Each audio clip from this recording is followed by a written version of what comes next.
Welcome to the Loyal Opposition Podcast.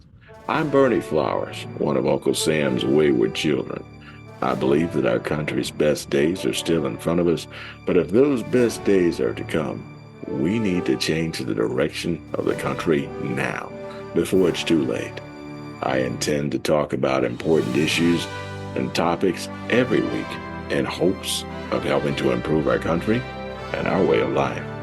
Please like, share, and subscribe. Our guest for episode number 47 is Coast Guard Chief Mallory Bramlett. Chief Bramlett is a 15-year Coast Guard veteran, a conservative business owner, a wife, and a mom of 4 girls, soon to be 5. Chief and I worked together at DHS on Secretary Myorkas' staff 2 years ago. It was during the time of COVID, during the time of the Afghan Retrograde, during the time of the gathering of 18,000 Haitians at the immigration station in El Paso, Texas, right below there. I consider Chief Bramlett to be among the bravest people that I have ever met. While she was pregnant, she and her husband chose to protect their unborn child by refusing to take the government's vaccine. It was mandated in the military. As a result of that choice, Chief Bramlett walked away from her 15-year career. She was only 5 years away from a military retirement, and she walked away. And for that, I consider her to be among the bravest warriors that I have ever met. Without any further ado, Chief, how are you doing today? Hey, I'm good. Very good. Outstanding. It's wonderful to see you. How's your family? How's Good. Mitch? He's awesome. He's gone crazy. Yeah. 4 girls and soon to be 5. So just preparing for that, but he's doing good. I'll tell Mitch and everybody that I said hi. I I follow will. you on Facebook and Instagram, and it's always wonderful to see what you're up to. So, without any further ado, tell us about your decision to take the jab, or better yet, to Yeah. not take the jab. Um, yeah, it was not an easy decision. I mean, it was. I will say it was an easy decision. The part that wasn't easy was walking away from my career. Um, I loved the Coast Guard while I was in. And, I was living my life on that last tour. I had an awesome command. I loved working with you every day and getting to see your face. Yeah. But, it was just one of those things that I was not going to bend on. And that was that. For me, my child was more important than any job, than any retirement, than any career. Outstanding. So, specifically, why did you feel so strongly about not taking the jab? I mean, was there something about the ingredients or the way people were pushing everybody around? Tell us about that experience. It was so funny. It was so weird because even before there was any talk um, about it and about the controversy of it, I, and I told my husband this, but I just felt a very strong, I guess, discernment is what you will call it from God. I'm a Christian through and through. I rely on God for all of my decisions. I pray about everything. And so for me, from the get-go, there was something that was just saying no, no, no, no. And so that was my red flag. Um, I've also never really been a big fan of vaccines in itself, and I know there's a lot of controversy with that, and to each his own. But already not feeling great about that, and then having that moment with God was really just what finalized my decision for me. And I just knew in that moment, right then and there, that it was not going to happen. I was not going to do it. Wow, that was awfully brave of you. We were stationed at Coast Guard headquarters. Tell us about the pressure from your chain of command in the Coast Guard to take the jab. So I was blessed in the fact that, you know, um, the admiral that I worked for the lieutenant that I worked for, they were the most supportive people. And I say like I was blessed because not everyone was that fortunate. I have a lot of friends that have told me horror stories about how they were treated, not only by people around them, but by their commands, where they were treated like rebels, like they were just trying to stir the pot and were never really respected for their views on it. And instead we're just told like, you're in the military. This is what you do. If you're given an order, you do it. And it was as if our opinions and thoughts on our own health didn't matter. And so for me, I am so thankful that I was at the command I was at because, especially with being pregnant, I didn't need all that added stress. And so the fact that they let me make that decision, they respected me, they listened to my needs and took care of it in that way, I'm just so thankful for. I did end up, they were required as the command to give me a negative page 7 for refusing it, which since then they've all been ripped out of everyone's records, which says a lot. But they were always very supportive of me, and so that is something that I will forever be thankful for.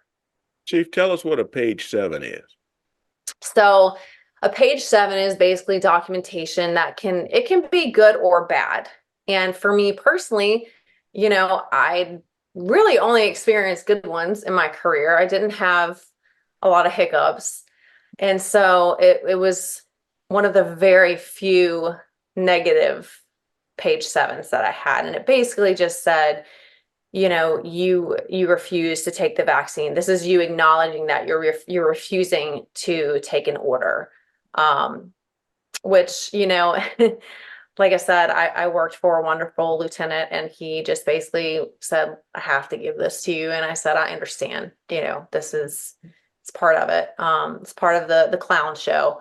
And so, signed it and that was that. But, like I said, they've all been ripped out of everyone's records. So There you that go. says a lot. So, how has the decision to leave the Coast Guard, not take the jab, how has that affected your family? Honestly, Bernie, and at the time when it was all happening, I would have never thought I'd be sitting here saying this, but it's the best thing that has happened to me and my family. Um, when I got out, my husband said, people were always asking him because he's in the Coast Guard and they would see him at work and how's she doing it? And he said, I've never seen her more happy. There's always been this very strong pull for me to be home with my children. Mhm. And I have 4, as you know, so 12, 10, and then I have the 3-year-old and the almost 2-year-old. So with I call them my first litter, the 12 and the 10-year-old, I didn't get to do that. And it's just always felt, and I don't judge any mother. I know it's not an easy decision. It is expensive to live now and people have to work, and I understand that. But for me personally, there's always just been this, it just didn't feel right taking my children to daycare, having them there all day. And then I get home and I have to cook dinner, I have to clean, and then it's bedtime. So it's like when I would sit down and think about it, I'm like, wow, I'm not spending any time with my kids. Right. And so unfortunately, I didn't get that with them.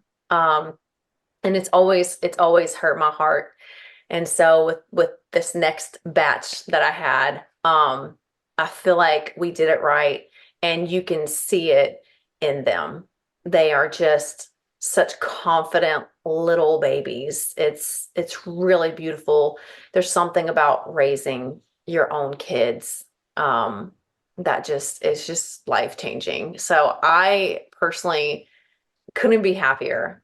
Obviously, I don't have that income coming in that I used to, but for me, it's not about the money. It's about the memories. It's about what am I gonna look back on? What's my legacy? God bless you, Mal. Thank you. Tell us about your new photography business. It's fun. It is, so don't get me wrong, mostly loved my time in the Coast Guard. I loved being a chief, being a leader, but this is something that I'm like, wow, like this is what it's like to love what you're doing. Um, I mean, it's not, and I want to say it's like supporting my family financially because it's not. My husband is, and that's fine. But the actual photography itself, being creative, I'm so creative at heart. It has been so fun for me, and I just find myself really happy doing this, and it's a happy that I didn't experience when I was in the military. There you go. That is awesome. Well, Chief, I've said enough. The floor is now yours. You get to say whatever you want to the audience. Okay. Well, Bernie, and we didn't talk about this before at all. And I've been praying on this and I was like, I don't know if I should bring this up. And, my mom just kind of said, if it presents itself and you feel right about it, then do it. And so what I really want to talk about, take a minute and talk about is my time in the military and some things that I've experienced.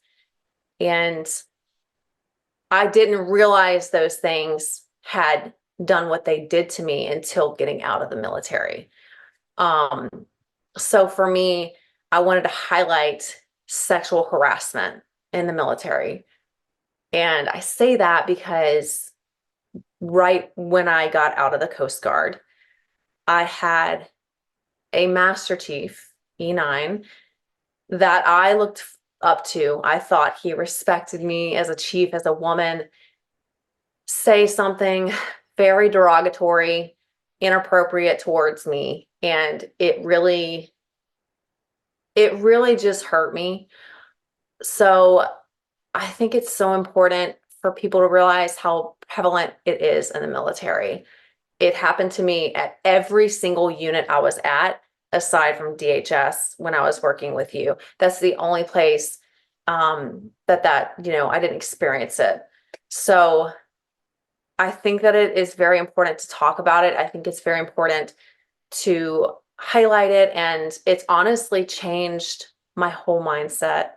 And I realized this whenever my husband, so we're moving to Georgia soon, which is great. He's retiring and we're going to be moving back to where he's from.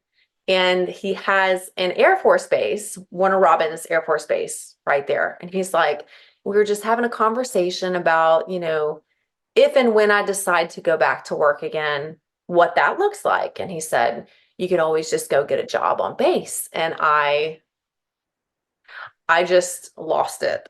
And I started crying and I was like, what is wrong with me? Is it the pregnant hormones? And so I sat with it and I let myself feel what I needed to feel. And I realized the reason I reacted like that was because the thought of working in a male saturated environment again is terrifying to me. I am not a weak woman by any means. I No, you call are out not. behavior. I call out behavior on the spot. And I did that with the Master Chief as well. And, it spoke a lot for itself. He blocked me and did all this stuff on social media, which said a lot, but it's just something that I don't think a lot of people realize how much it can affect you as a person. Um, and so I really wanted to take the time and get on my soapbox and talk about that because it really has made a huge difference in who I am. And it makes me fearful and upset for women that aren't as outspoken as I am. We have those. This Master Chief is now moving on to a command position. And, my fear is what happens if a young E2, E3 comes in so I think we really need to do better. We need to do better. The mandatory training that they make you do is not doing it. It's not cutting it. because the things that people feel inclined and okay to say. And it goes both ways. I'm not saying it's just men. Absolutely, it's women as well. So I think we need to do better with that. We all need to do better, but We I'm do. proud of you, and I still think you're the bravest person that I know. Thank you.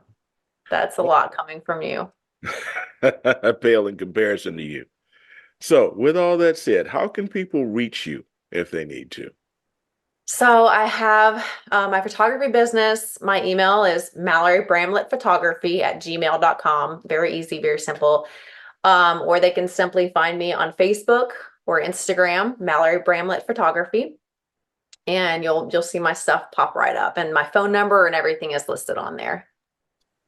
Mal, I thank you so much. I've been wanting to do this for a very, very long time, and I am just so proud that you're willing to tell this story that everybody needs to hear. You know, there's an old saying, faith without works is dead, and you stood your ground when you needed to, and I'm just proud that you did so. You're setting an example for a whole lot of people, and I just thank you for being a warrior. Proud to stand with you. Thank you very much. Same to you. I'm so proud of what you're doing.